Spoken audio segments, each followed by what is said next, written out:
বিসমিল্লাহির রহমানির রহিম। আজকের নতুন করে স্পোর্টস এই অনুষ্ঠানের সম্মানিত সভাপতি, আমন্ত্রিত অতিথিবৃন্দ এবং গ্যালারিতে আমার ছোট বন্ধুরা এবং খেলোয়াড় বন্ধুবৃন্দ, আসসালামু আলাইকুম।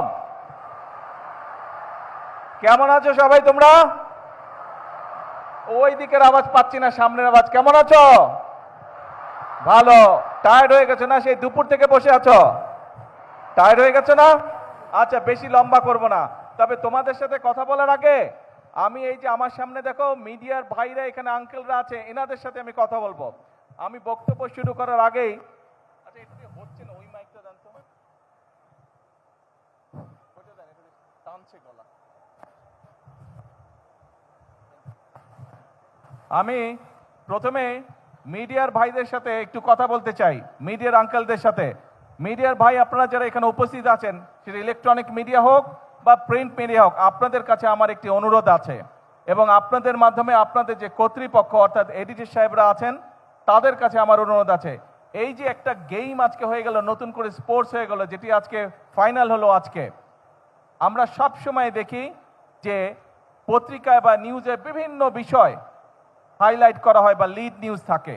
আপনাদের কাছে আমার অনুরোধ, আপনাদের মাধ্যমে আপনাদের কর্তৃপক্ষের কাছে আমার অনুরোধ, এই যে আজকে যে ইভেন্টটা আপনারা দেখে গেলেন, এই ইভেন্টটা হচ্ছে বাংলাদেশের ভবিষ্যৎ, বাংলাদেশের ফিউচার।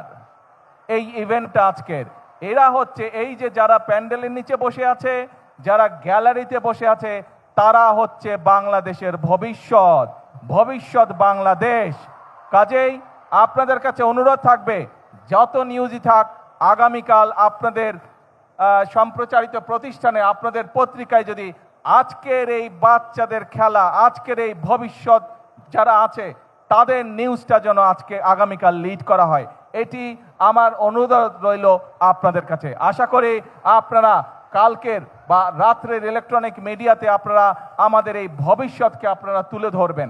আমাদের বাংলাদেশ, আমরা অনেক সমস্যায় আছে বাংলাদেশে, আমরা সেটি অস্বীকার করছি না, কিন্তু এই সমস্যার পাশাপাশি আমরা দেখতে পাচ্ছি যে বাংলাদেশকে আমরা কোথায় নিয়ে যেতে পারবো। প্রিয় বন্ধুরা, আমরা জানি তোমাদের যে স্কুল কলেজগুলো আছে, স্কুলগুলো আছে, অনেক স্কুল হয়তো তোমাদের সঠিকভাবে বসার ব্যবস্থা নেই, অনেক স্কুলে হয়তো ফ্যান ঠিকভাবে নেই। আমরা কাজ করছি, তোমাদের এই সরকার কাজ করছে তোমাদের স্কুলগুলো যাতে ধীরে ধীরে আমরা গড়ে তুলতে পারি। কিন্তু আজকে এই নতুন করে স্পোর্টস ইভেন্টে তোমাদের কাছ থেকে আমি একটি কথা নিতে চাই। আমরা এই যে দেশকে সঠিকভাবে গড়ে তোলার কাজ করছি, এই কাজটি আমরা তখনই করতে পারবো যখন এই যে তোমরা যারা গ্যালারিতে বসে আছো, আমার হাতের বাম পাশে তোমরা যারা খেলোয়াড়রা বসে আছো, যারা পুরস্কার পেয়েছো প্রায় 350 খেলোয়াড়, তোমরা যদি আগামী দিনে নিজেদেরকে গড়ে তুলতে পারো সঠিকভাবে, তাহলেই আমরা বাংলাদেশকে ভবিষ্যতে গড়ে তুলতে পারবো। কারণ আমি দৃঢ়ভাবে বিশ্বাস করি, এই যে গ্যালারিতে হাজার হাজার ছোট বন্ধুরা তোমরা বসে আছো, তোমাদের মধ্যে থেকেই এই দেশের একজন ভালো ডাক্তার বের হবে, তোমাদের ভিতর থেকে এই দেশের একজন ভালো আর্কিটেক্ট বের হবে, তোমাদের ভিতর থেকে এই দেশের একজন ভালো ইঞ্জিনিয়ার বের হবে, তোমাদের ভিতর থেকে এই দেশে একজন ভালো ক্রিকেটার বের হবে, ভালো সুইমার বের হবে, ভালো টেনিস প্লেয়ার বের হবে, অর্থাৎ তোমাদের মধ্যে থেকে এই খেলোয়াড় বের হবে। আজ তোমরা সেটা প্রমাণ করে দেখিয়েছো। তোমাদের মধ্যে থেকেই এই দেশে বের হবে যারা এই দেশকে সামনে দিকে এগিয়ে নিয়ে যেতে পারবে। কাজেই নিজেকে কখনো ছোট ভাববে না, নিজেকে গড়ে তুলতে হবে। তুমি যত শক্তভাবে নিজেকে গড়ে তুলতে পারবে, তুমি তোমার বাংলাদেশকে তত সুন্দরভাবে গড়ে তুলতে পারবে। কি হলো, বাংলাদেশকে গড়ে তুলতে কে কে কাজ করবে? গ্যালারিতে যারা আছো, আমার সাথে আছো তোমরা? শুনতে পাই না, হাত তুলে, তাহলে বুঝবো আমার সাথে তোমরা আছো। কারা বাংলাদেশকে গড়ে তুলতে চাও? বাংলাদেশকে গড়ে তোলার জন্য কারা কাজ করতে চাও? হাত তুলে দেখে। গ্যালারিতে যারা বসে আছো, বাংলাদেশকে গড়ে তোলার জন্য কারা কারা নিজেকে গড়ে তুলবে? হাত তুলে দেখে। শুনতে পাচ্ছ কথা? ধন্যবাদ। এখন কথা হচ্ছে, পড়ার সময় মন দিয়ে পড়তে হবে, কিন্তু খেলার সময় একইভাবে মন দিয়ে খেলতে হবে। আরেকটি তোমাদের কাছে আমি সহযোগিতা চাই, তোমাদের একটি হেল্প লাগবে।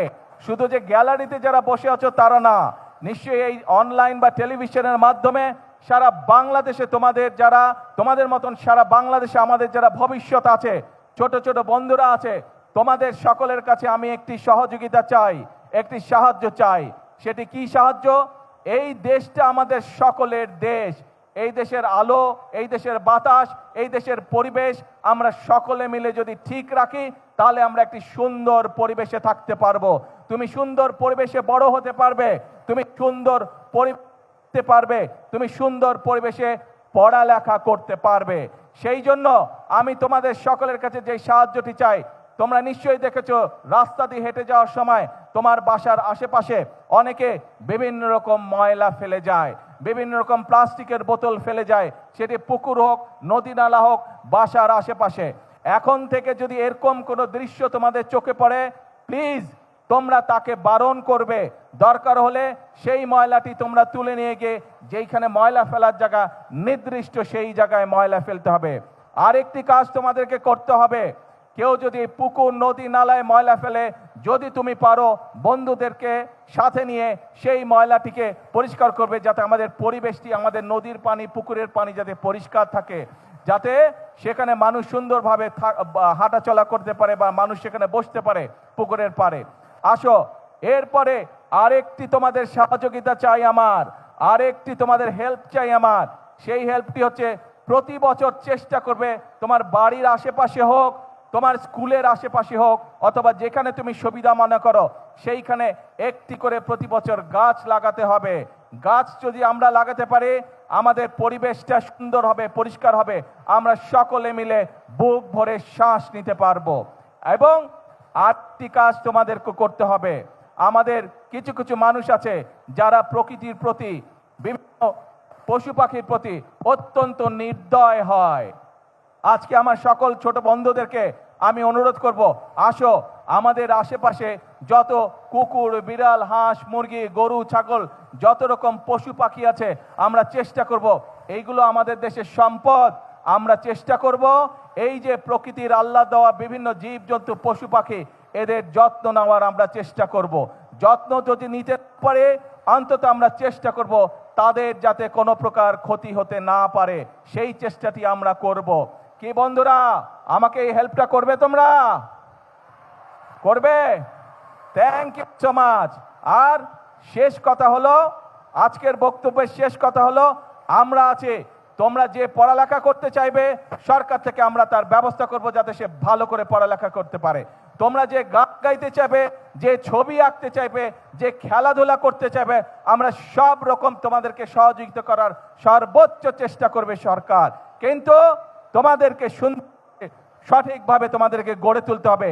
তোমাদের দিকে বাংলাদেশের ভবিষ্যৎ তাকিয়ে আছে, বাংলাদেশ তোমাদের দিকে তাকিয়ে আছে। তোমরা যদি নিজেদেরকে গড়ে তুলতে পারো, আমরা একটা সুন্দর বাংলাদেশ গড়ে তুলতে পারবো।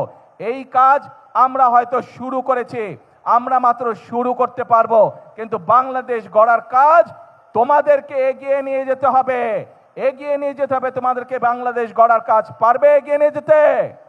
কে বন্ধুরা, কে বন্ধুরা পারবে? Thank you. আজকে আর বক্তৃতা না, চলো যারা আজকে জিতেছে তাদেরকে আমরা আজকে অভিনন্দন জানাবো। এই যারা জিতেছে, যারা খেলোয়াড় আছে, এদেরকে এই পর্যন্ত আসার জন্য তাদের পরিবারের বাবা মাদেরকে আমি আন্তরিকভাবে ধন্যবাদ জানাই। তাদের স্কুলের শিক্ষক যারা সহযোগিতা করেছেন, বিভিন্ন কোচ বৃন্দ যারা সহযোগিতা করছেন, প্রত্যেকটি মানুষকে আমি অন্তরের অন্তঃস্থল থেকে আন্তরিকভাবে ধন্যবাদ জানাই, আন্তরিকভাবে অভিনন্দন জানাই। আপনারা যেই কষ্ট করেছেন, সেই কষ্টের মূল্য ইনশাল্লাহ আপনারা পাবেন যখন আপনারা এই বাচ্চাগুলোকে দেখবেন আন্তর্জাতীয় এবং আন্তর্জাতিক রূপ অঙ্গনে নিজেদেরকে প্রতিষ্ঠিত করতে সক্ষম হয়েছে। সেদিন আমাদের সকলের বুকটা আপনাদের সাথে, আপনারা যারা সহযোগিতা করেছেন, আপনাদের সাথে আমাদের সকলের বুকটা সেদিন ভরে উঠবে।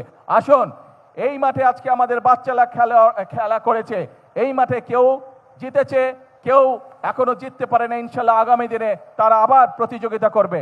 আসুন আমরা চেষ্টা করি, এই মাঠ নয়, ইনশাল্লাহ আমাদের বাচ্চারা যাতে আগামী দিনে আন্তর্জাতিক পর্যায়ের মাঠে জিতে ট্রফি বাংলাদেশে নিয়ে আসতে পারে। এটাই হোক আজকে আমাদের প্রত্যাশা, এটাই হোক আজকে আমাদের আশা। সকলকে আল্লাহ হাফেজ। বাংলাদেশ জিন্দাবাদ।